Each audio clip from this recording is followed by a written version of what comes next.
So I want to ask you a question. Have you ever had uh, what that old children's book calls an Alexander Yeah. and the terrible, horrible, no good, very bad day? Oh, absolutely. I mean, we all have. Right. Those days where literally everything just falls to pieces. Your alarm doesn't go off. You spill coffee on your shirt. Your meetings are a disaster.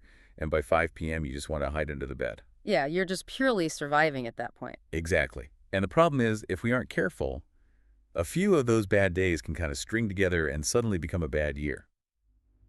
Which brings us to our mission for today's deep dive. And it is a pretty massive mission today. It really is. We are going to completely transform your relationship with time and, frankly, with success itself.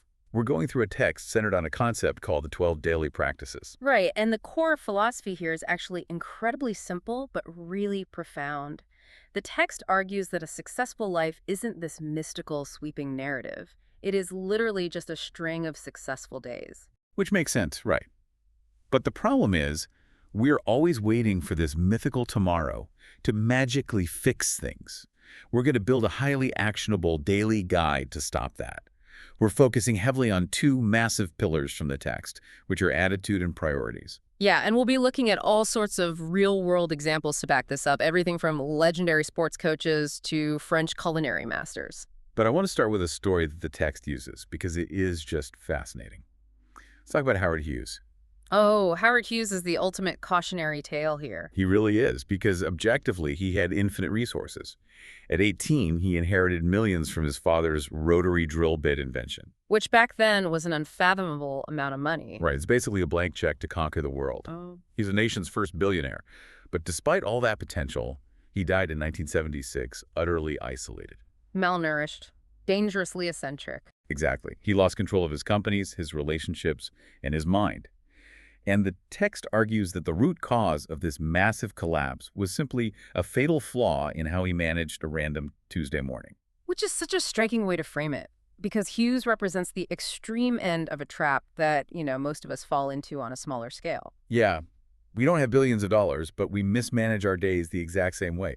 So by the end of this deep dive, you're going to have a specific framework to make sure your days stop falling to pieces. And start compounding into a masterpiece. I like that. But to build that framework, we have to figure out why our days usually derail in the first place. And the source makes a really provocative claim here. It does. It argues that we fundamentally misunderstand what success actually is. Society has conditioned us with these false definitions. Right, and if your definition of the destination is wrong, your map is going to be completely useless. The text lays out 9 specific misconceptions about success. Yeah, and I think it's helpful to break these down because when you look at them, they kind of fall into these distinct psychological clusters. Exactly. So let's look at the first cluster, which I call the locus of control shift. This is where we believe success is either impossible, or it's mystical, or it's just pure luck. And that is really just a psychological defense mechanism. I mean, the text points this out using psychiatrist M. Scott Peck. What does he say? Well, he observed that people constantly complain about life's difficulties, acting like life should inherently be easy. So if we declare that success is impossible, we can just adopt this cynical stance. Like, why even try? The system is rigged anyway. Exactly. We say, who wants success anyway? It completely absolves you of responsibility. It's like playing a video game and convincing yourself the controller's unplugged. And the mystical misconception is similar. Yeah, the text quotes Seth Godin warning us to stop shopping for lightning bolts.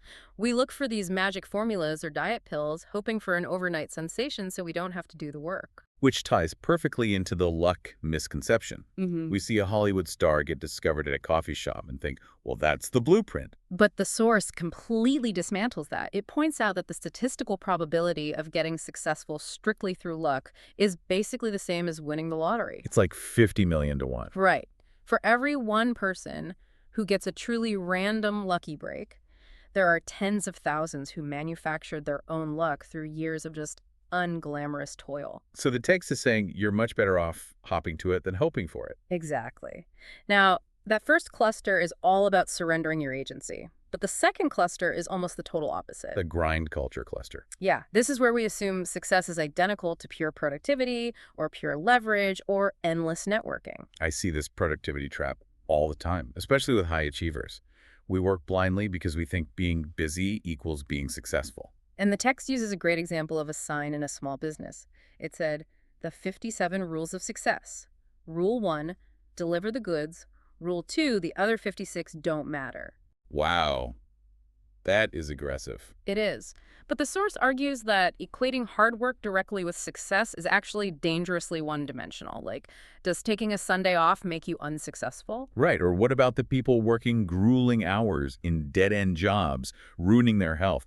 Hard work is a prerequisite, sure, but it isn't the definition of success. It's just movement without a compass. Which brings us to the leverage misconception, this idea that we can just power up and force our way to the top using pure manipulation. And the text uses a really intense historical example for this one, right? Saddam Hussein. Yeah, it examines him strictly from the mechanics of power dynamics. It outlines how he used raw, unmitigated force and terror to seize the Iraqi presidency. Because his vision was to become this modern-day Nebuchadnezzar for the Middle East. Right.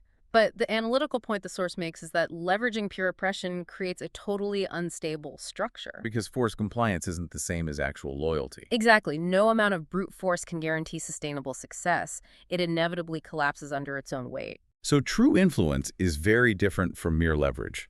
And I feel like we see a softer version of this with networking misconception. Oh, the idea that it's not what you know, it's who you know. Right. But the text has a pretty sharp rebuttal for that. If connections were the only thing that mattered, the children of every successful business mogul would automatically be massive successes. And the text specifically name drops Billy Carter to emphasize that point. I mean, networking is useful, sure. But you can't network your way to sustainable success if you don't actually have any competence to offer the network once you get in. Exactly. Which brings us to the final cluster of misconceptions. And I think this is where the text gets incredibly poignant. The destination cluster. Believing success is an opportunity, so we wait for it, or an event, so we schedule it. Or, most dangerously, that it is recognition, so we constantly strive for it. Let's talk about the opportunity one first. The text calls this the if-only disease. Yeah, like if only I had startup capital, or if only I got that promotion. But it counters that with a quote from UCLA basketball coach John Wooden. He said, "When opportunity comes, it's too late to prepare." Which is just a staggering truth. If the door opens and you haven't been practicing in the dark for 5 years, it doesn't matter. But let's dig into the recognition misconception, because the text shares the story of French chef Bernard Lauzot, and it completely reframes this idea of external validation. It's a really tragic case study, but incredibly illuminating. So, in the highest echelons of the French culinary world, the ultimate metric of recognition is the 3-star rating from the Michelin Guide. Right, and at the time the source was written, only 25 restaurants in the entire country had that status. And Chef Lauzot built his entire existence around getting it. He went $5 million in debt, constantly upgrading his restaurant. He literally saw himself as a merchant of happiness. He said, "We are selling dreams." And he actually achieved it. In 1991, he got the 3rd star. He reached the absolute pinnacle of external recognition. But the acquisition of that recognition did not translate to internal fulfillment. Because in the spring of 2003, he tragically took his own life. Yes. And the text notes that human psychology is complex. There were rumors of manic depression or fears of a downgrade in a different guide. Right. But the core analytical takeaway the source draws is that external recognition cannot equal internal success. When you tie your definition of success entirely to a third party's validation, you are handing over the keys to your psychological stability. It's like you're just chasing dopamine instead of cultivating deep fulfillment. And that connects perfectly to the final misconception, believing success is an event. Right. An event can give you an emotional high, like a weekend leadership conference. But the text references a nonprofit called EQIP that uses a 3-year training strategy instead. Because neurobiologically, sustainable growth doesn't happen in a single euphoric moment. Yeah. It's a slow, iterative process of daily rewiring. Exactly. And that perfectly sets up the transition the source makes next. Because we carry these false definitions of success, we systematically mismanage the only actual currency we possess. Which is time. Time. The text calls this the time trap. And it categorizes our mismanagement into 3 distinct cognitive errors. Let's explore those, because I know everyone listening will recognize themselves in at least one of these. The first error is that we over-exaggerate yesterday. This is the psychological anchor, and it manifests in 2 ways. There's the person trapped in past glories, like the high school athlete who peaked at 18. Right, filtering their entire adult life through that one lens. Or the inventor who secured one patent and just rested on it for decades. Hmm. But it also manifests as being paralyzed by past trauma. The text shares that crazy anecdote about an octogenarian woman, right? Yes, she was in her 80s and still harboring deep resentment because her father gave her sister a better lollipop on her 5th birthday. Wow. It's the sunk cost fallacy applied to our emotional timeline. We let the past consume our present processing power. Which is why the author of the text kept a physical sign on their desk that read, "Yesterday ended last night." That's not just a catchy phrase. It's an instruction to clear your mental RAM so your processor can actually deal with today. Precisely. Now, the second cognitive error is the exact opposite. We overestimate tomorrow. The lottery mindset. Yeah. We vaguely assume the future will just magically be better without any current intervention. The text quotes journalist William Allen White, who observed that multitudes of people fail to live for today because they spend their whole existence reaching for a future that suddenly becomes the past. It just slips right by. Yeah. So if you're listening to this right now, ask yourself a very uncomfortable question derived from the text. Are you waiting for a crop to grow that you haven't even planted the seeds for today? Because overestimating tomorrow is exactly that, expecting a harvest when you haven't tilled the soil. Which brings us to the third and maybe most fatal error in the time trap. We underestimate today. We use phrases like killing time. Yeah, I have a few hours to kill. But the text makes a sobering point. Benjamin Franklin said, "Time is the stuff life is made of." When you talk about killing time, you are literally talking about killing a fraction of your own existence. Okay, so if we accept the premise here, success isn't a mystical event, brute force isn't the answer, living in the past or future is a trap. What is the actual mechanical formula for change? The source gives a remarkably clean equation. Good decisions plus daily discipline equals a masterpiece of potential. That equation is the core operational philosophy of the whole text. And the secret to making it work lies entirely within your daily agenda. But the text is very careful to distinguish what this means. Yeah. It's not advocating for, a more complex digital calendar or a color-coded productivity planner. Right, it's not about micro-scheduling every minute. No, it's advocating for a fundamental shift in cognitive load management. And the phrase is, decide once and then manage it daily. Decide once, manage daily. I want to linger on this because it is profound. Think about how much mental energy we waste negotiating with ourselves. Constantly. Should I work out today? Should I eat this? Should I send that difficult email? If you wake up every day and debate your core principles, you suffer from massive decision fatigue by 10 a.m. Yeah, you're exhausted before the day even really starts. It's like setting a GPS. You don't wake up every day and agonizingly debate where you want your life to end up. You just type the destination in once. That's the decision. Then you manage the steering wheel for that day's specific traffic. That's the discipline. That is a brilliant analogy, and the text roots this need for daily management in the concept of the two pains. Okay, let's break down the difference between those two pains, because they function on completely different timelines. Right. Human nature dictates that everyone wants the reward. Financial independence, peak health, fulfilling relationships. But practically no one inherently desires the friction required to achieve them. We want the prize, not the process. Exactly. So the text presents a binary reality. You must choose between the pain of self-discipline or the pain of regret. And the pain of self-discipline is acute. Right.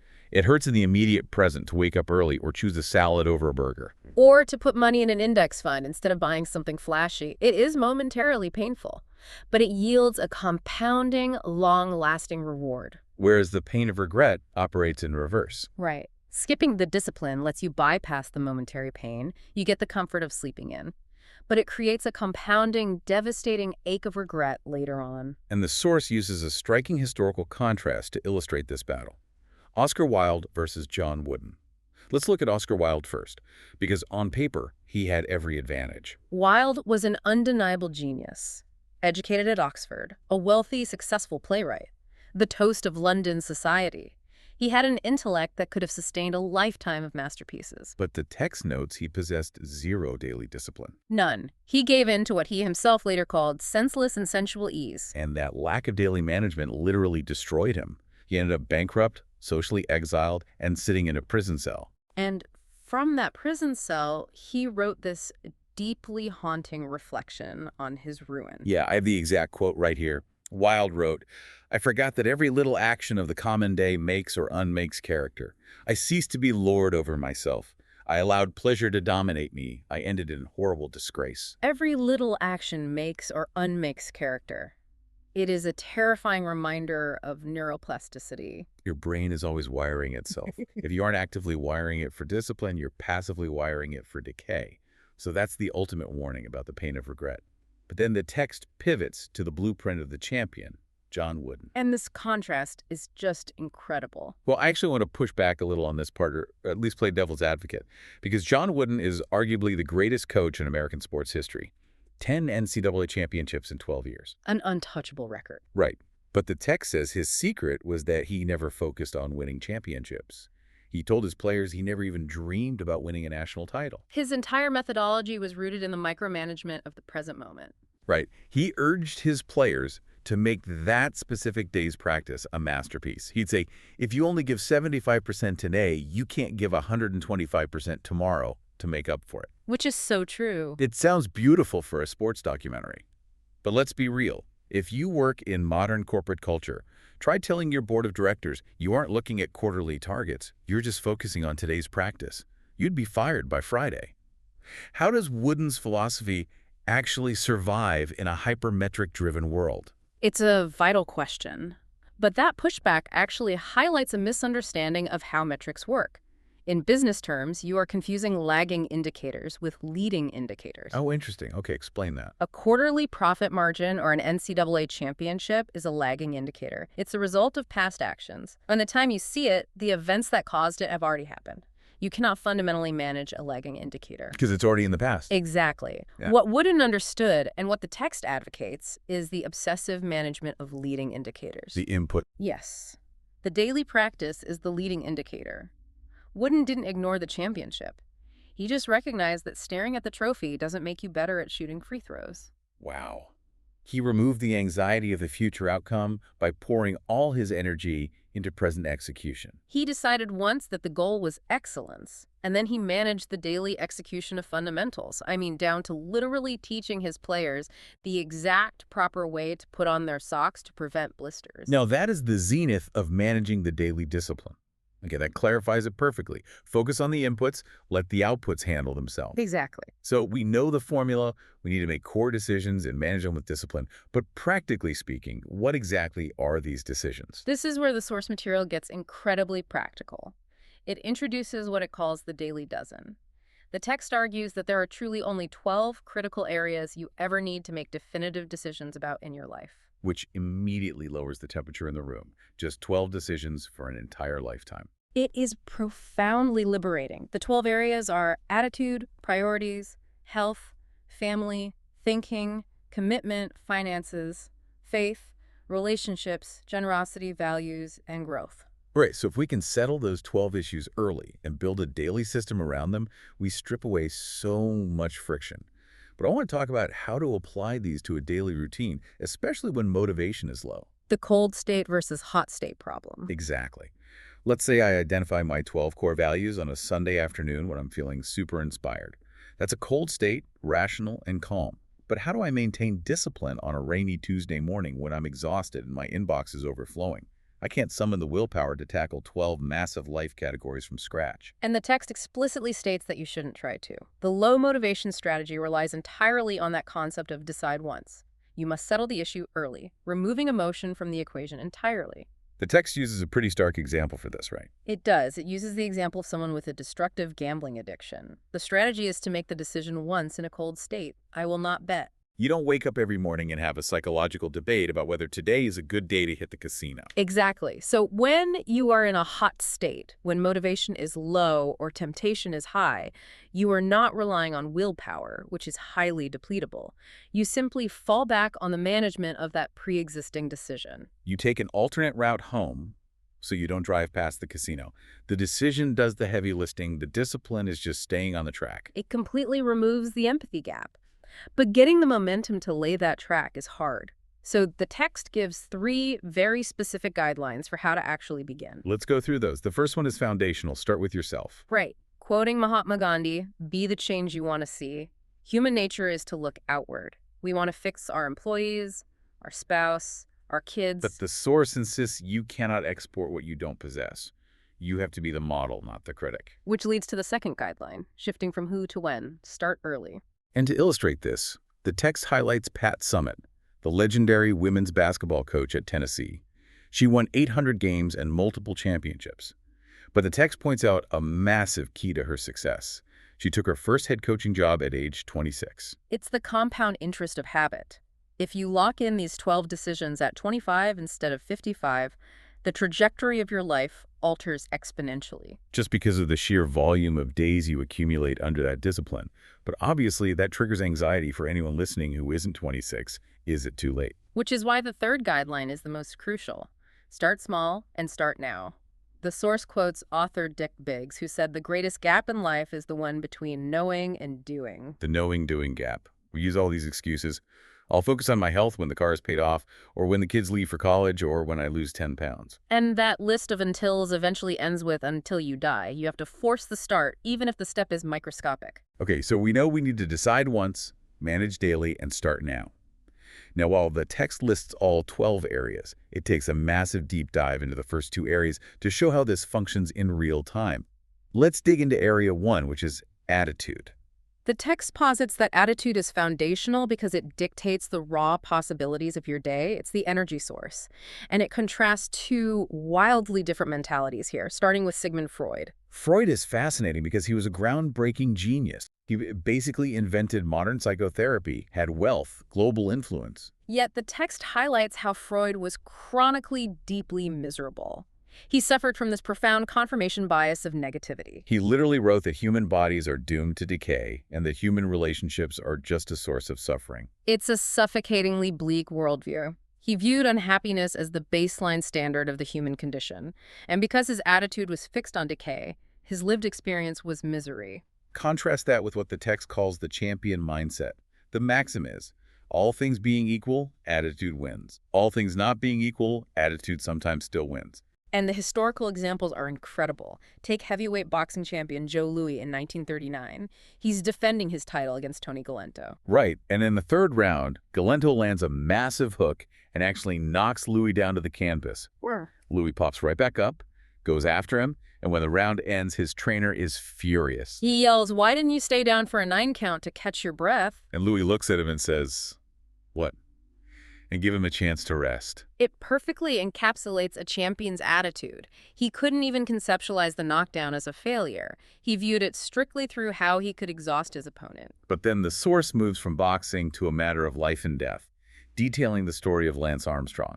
And to be clear, the text focuses strictly on the objective reality of his battle with cancer, independent of his later cycling controversies. Right, and medically speaking, his story is staggering. At 25, he's the top cyclist in the world. Then he's diagnosed with aggressive testicular cancer that has spread to his lungs and brain. He had to undergo brain surgery and massive chemotherapy. One oncologist later admitted they gave him a 3% chance of survival. A statistical death sentence. Yet Armstrong managed his attitude throughout this grueling treatment. He said, "Hope is the only antidote to fear." He aggressively utilized that positive attitude to survive and fuel a comeback. Okay, but I have to stop here, because the source then gives a list of negative words to eliminate from your vocabulary. Swapping I can't for I can, if only for I will, I'm afraid, for I'm confident. You see an issue with that? I really do. Yeah. Isn't this just the definition of toxic positivity? If I'm facing a 3% survival rate or I just got fired, forcing myself to say I'm confident feels like clinical delusion. Are we supposed to just paste a fake smile over harsh reality? That is an incredibly valid pushback. But it gets to the core of cognitive reappraisal versus delusion. Managing your attitude is not about ignoring reality. Armstrong didn't ignore his tumors. He had brain surgery. Exactly. What attitude management is, according to the text, is taking total responsibility for your response to that reality. An internal locus of control. How does the text define that response? It shares a beautiful story about a 92-year-old blind woman moving into a nursing home. Before she even sees her new room, she tells the attendant how much she loves it. And the attendant is confused, right? Yeah, she says, "You haven't even seen the room." And the woman replies, "Happiness is something you decide on ahead of time. Whether I like my room doesn't depend on how the furniture is arranged. It's how I arrange my mind." It's how I arrange my mind. Yeah. That completely shifts you from passive recipient to active architect. It's not delusion. It's a deliberate daily discipline of filtering. The text references Fred Smith, who categorized people into polluters and purifiers. Oh, this is great. What's the mechanical difference between a polluter and a purifier? Polluters operate like industrial smokestacks. They passively intake the world and belch out toxic negativity. Even under a clear sky, they'll find a cloud to complain about. And purifier. Purifiers take in that exact same toxic air. They experience the same harsh reality, but they act as a filter. They process it, and what they consciously choose to breathe back out into the room is fresh and clear. So it's acknowledging the smog exists, but refusing to add to it. I love that. So if Area 1, attitude, provides the energy for your day, the text moves to Area 2, priorities, because energy without focus is chaos. Precisely. And to show the tragedy of unfocused energy, the text returns to Howard Hughes. Let's really look at Hughes through this lens. He inherits millions at 18, has ultimate freedom. He goes to Hollywood, produces massive films like Hell's Angels, but he almost immediately loses focus. He shifts to aviation, buying Trans World Airlines. He secures a government contract for the Spruce Goose, spends hundreds of millions, and barely delivers a prototype. He's completely scattered. He buys RKO Pictures, then pivots to buying Las Vegas casinos. He is everywhere. Which means, functionally, he was nowhere. The text quotes Michael LaBeouf. Devoting a little of yourself to everything means committing a great deal of yourself to nothing. He had no filtering mechanism and ended up isolated in penthouses communicating through memos. So for the listener sitting at their desk feeling like Howard Hughes pulled in 50 directions, how do we fix this? How do we prioritize? The source gives a three-tiered methodology, starting with the Pareto principle, the 80-20 rule. You must ruthlessly allocate 80% of your time strictly to the top 20% of your priorities. Your strength zone. Yeah. But how do you identify what belongs in that top 20% on a random Tuesday? The text provides 3 filtering questions. Question 1, what is required of me? The reality check. What are the non-negotiable obligations I have to execute legally or morally? Right. Question 2, what gives me the greatest return? What specific activities yield the highest objective results? The marketplace doesn't reward average. And the third question, what gives me the greatest reward? What brings deep personal satisfaction? But there's a strict hierarchy here, right? Yes. You can't just jump to question 3 and only do what's fun if you haven't satisfied what's required and what yields a return. Okay, so I ask the questions, I know my priorities, but operationally, by 10 a.m., my inbox has 80 urgent emails, and the plan is out the window. How do I translate abstract priorities into a daily habit? This is where the text shares the famous story of the Ivy Lee method. Ivy Lee was a consultant who met with Charles Schwab, the president of Bethlehem Steel. And Schwab basically challenged him, right? Show us a better way to get things done, and I'll pay you anything within reason. And Lee says, give me 20 minutes. He hands Schwab a blank paper and gives ridiculously simple instructions. Write the 6 most important tasks for tomorrow, numbered in order of true importance. Tomorrow, look at item 1 and do nothing else until it's finished. Then move to number 2. And if you don't finish all 6, it doesn't matter because you worked on the highest priorities. It sounds almost insultingly simple. But a few weeks later, Schwab sent Lee a check for $25,000, which is over $500,000 today. Why does it work so well? It's Hick's law, choice overload. 6 items doesn't overwhelm the brain like a list of 50 tasks, and it stops you from doing low-priority tasks just for a quick dopamine hit. It forces micro-level efficiency. But if you only focus on your top 6 tasks, what happens to the other 80% of the work? The emails still have to be answered. Which is why the text introduces the discipline of delegation, using the 80% rule. If someone else can do a task 80% as well as you can, you must hand it off. I know some high performers are cringing right now. Accepting 80% quality feels like a massive compromise. But the text warns that perfectionism is often just a control trauma response. If you insist on doing everything, you become the bottleneck. The text calls this being a clinger. On the flip side, you can't just be a dumper, someone who abdicates responsibility without training people. Effective delegation is an investment. Exactly. Okay, so we've explored the macro philosophy. We know we need to decide once, manage daily, and focus on attitude and priorities. Let's synthesize this and build the exact daily guide and evening review process listeners can use tonight. The source provides a diagnostic tool, 12 really check-in questions. Let's group them conceptually so we can understand the friction points. First is the spiritual and emotional engine. Question 1. Is your attitude a plus or a minus today? Question 8. Has your faith been active today? Question 11. Are your values giving you direction? today. Asking if your attitude was a plus or minus checks your filter.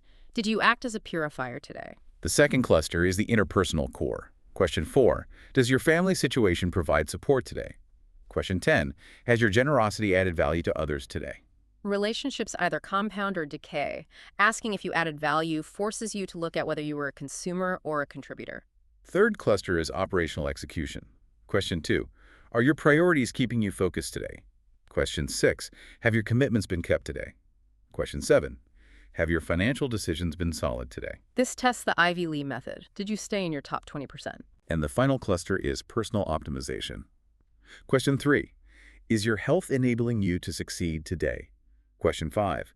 Is your thinking mature and productive today? Question 12.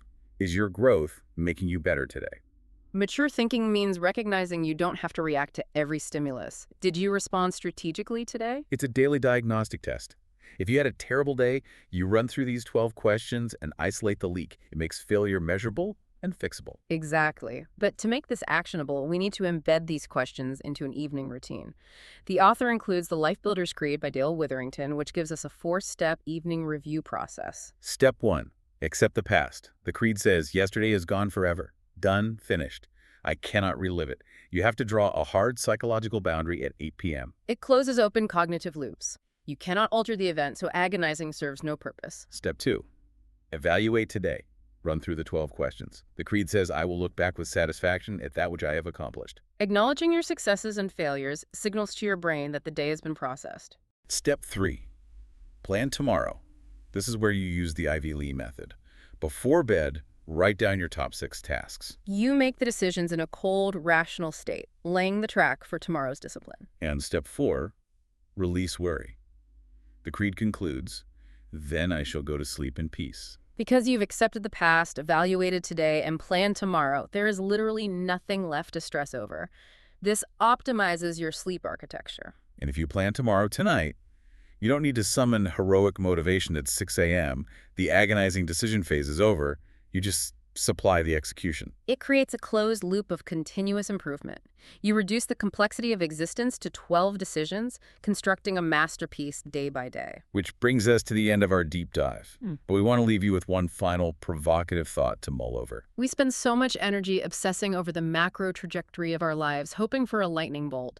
But what if the most important, life-altering decision you will ever make isn't a grand career move, but simply what you choose to focus on for the next 60 minutes? That reframes the entire game. It puts the locus of control entirely back in your hands. Thank you for joining us on this deep dive.